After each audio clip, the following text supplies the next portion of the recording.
जय हिंद गाइस। आज मैं लेकर आया हूँ कक्षा 9वीं की गणित में ज्यामिति के क्वेश्चन से, यानी कि हीरोन का जो चैप्टर है उससे टॉप 20 क्वेश्चन है जो कि 14.1 का है। ठीक है, चलिए सबसे पहले शुरू से समझते हैं कि क्षेत्रमिति यानी कि जो मेंसुरेशन है वो किस भाषा के शब्द से बना है ना।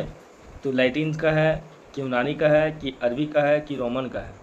तो ये यूनानी भाषा का शब्द है। ठीक है, चलिए आगे चलते हैं। यूनानी शब्द मेंसुरेशियो का अर्थ क्या होता है? तो हमने बताया था क्लास में आपको कि मेंसुरेशियो का अर्थ होता है मापना। क्या होता है? मापना।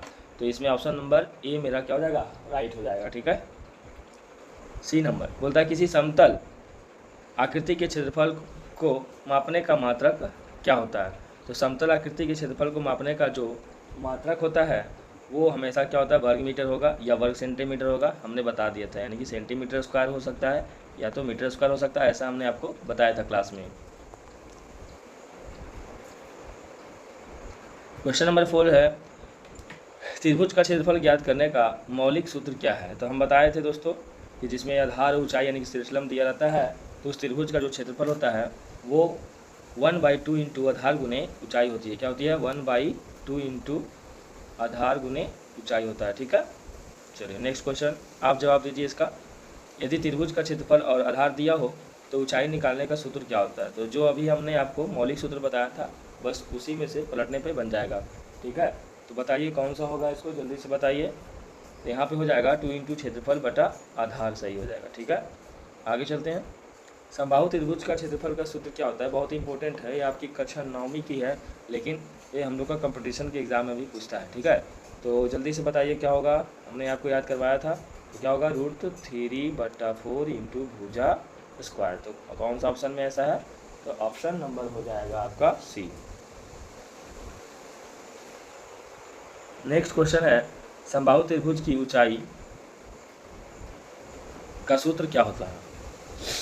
ऑप्शन नंबर ए में बताइए √3/4 इंटू भुजा या √3/2 इंटू भुजा या √3/2 इंटू भुजा स्क्वायर या 1/2 इंटू भुजा। जल्दी से बताइए दोस्तों क्या होगा इसका। तो इसका सही आंसर हो जाएगा √3/2 इंटू भुजा। ठीक है, क्वेश्चन नंबर 8 में चलते हैं कि समकोण त्रिभुज का क्षेत्रफल किसके बराबर होता है? तो बता देना चाहता हूँ कि समकोण त्रिभुज का जो क्षेत्रफल होता है वो 1/2 गुना समकोण बनाने वाली जितनी भी भुजा होती है, आसन भुजाएं, उसके गुणनफल के क्या होता है? बराबर होता है। तो ऐसा किस में लिखा हुआ है? Option number B.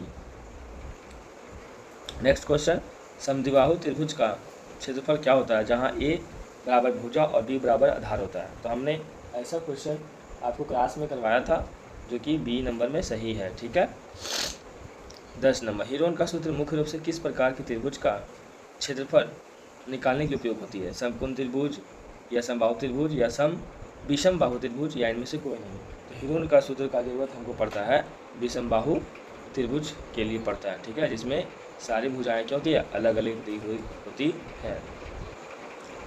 हीरोन के सूत्र को और किस नाम से जाना जाता है? तो हीरो का सूत्र क्या है दोस्तों? हीरो का सूत्र, हीरोइन मत बोलिएगा। ठीक है, त्रिभुज की अर्ध परिमिति का सूत्र क्या होता है? तो हम पहले बताते हैं आपको परिमिति का क्या होता है। 2s बराबर होता है a + b + c। तो यहाँ पे अर्ध परिमिति क्या हो जाएगा? यहाँ से ये जो है 2 हट के कहाँ चलेगा? इसके नीचे में आ जाएगा। तो वो a + b + c बटा क्या हो जाएगा? 2 हो जाएगा, जो कि हमारा राइट ऑप्शन जो है वो क्या हो जाएगा? जल्दी से बताइए। सी नंबर क्या हो जाएगा? C number. ठीक है, नेक्स्ट क्वेश्चन हीरोन का सूत्र क्या होता है? तो हीरोन का सूत्र भी आपको क्लास में याद करवाए थे √s into s - a into s - b into s - c, यानी कि ऑप्शन नंबर बी।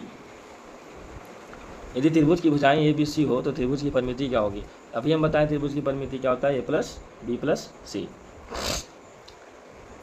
यदि त्रिभुज की भुजाओं का अनुपात m अनुपात n अनुपात p हो तो भुजाओं को क्या माना जाता है? तो भुजाओं को क्या माना जाता है दोस्तों? तो mx, nx और px, यानी कि अगर दे दिया हो आपका भुजा 2:3:4 तो इसको क्या मान लेंगे? 2x, 3x, 4x, इस प्रकार माना जाता है, क्योंकि हमारा option number C is the right answer. क्षेत्रफल मापने की इकाई कौन सी नहीं हो सकती है? क्षेत्रफल हम बता दें आपको हमेशा वो वर्ग में होता है तो यहाँ पर देखिए ऑप्शन कौन सा वर्ग में नहीं है, तो बस भाई मीटर नहीं है। ठीक है, हमेशा जब भी क्षेत्रफल निकलता है कोई मात्रा को उसके ऊपर क्या होता है, स्क्वायर लगा हुआ होता है। ठीक है, समद्विबाहु त्रिभुज का जो ऊंचाई होता है निश्चितलम का सूत्र क्या होता है, तो मैं आपको बता देता हूँ कि निश्चितलम का सूत्र क्या होता है, 1/2 है ना, और √4a - 4b। तो ऑप्शन नंबर ए था सही। बोलता है हीरोन का सूत्र किस स्थिति में अधिक सहायक होता है। बोलता है जब त्रिभुज का आधार और ऊंचाई दोनों ज्ञात हो, या जब त्रिभुज की ऊंचाई ज्ञात ना हो, या जब त्रिभुज समकोण हो, या जब केवल एक भुजा हो। तो क्या होगा इसमें से, जल्दी से बताइए आप। तो जब त्रिभुज की ऊंचाई ज्ञात ना हो तब हीरोन का सूत्र सहायक होता है। ठीक है, यदि समबाहु त्रिभुज की भुजा ए है तो यहाँ एक ए क्या दर्शाता है। यदि समबाहु त्रिभुज की भुजा ए है तो यहाँ ए क्या दर्शाता है, जल्दी से बताएंगे, तो हल्का क्वेश्चन है। तो क्या होता है, त्रिभुज की भुजा होती है। क्या होती है दोस्तों, त्रिभुज की भुजा। बोलता है गणित शास्त्र की वह शाखा जिसमें आकृतियों के क्षेत्रफल और आयतन का अध्ययन होता है उसको हम क्या कहते हैं, तो क्षेत्रमिति कहते हैं, यानी कि मेंसुरेशन कहते हैं। तो आपको कैसी लगी क्वेश्चन बताएंगे। ये 14.1 के लिए है। ठीक है, जो कि हमने कुछ बेसिक्स निकाला है, उसके बाद हम चैप्टर भी करवाएंगे आपको बारी बारी से। तब के लिए जय हिंद, बाय बाय। मेरे चैनल को सब्सक्राइब करें और वीडियो अच्छी लगी हो तो लाइक करें और अपने दोस्तों के पास भी शेयर करें। जय हिंद, वंदे मातरम।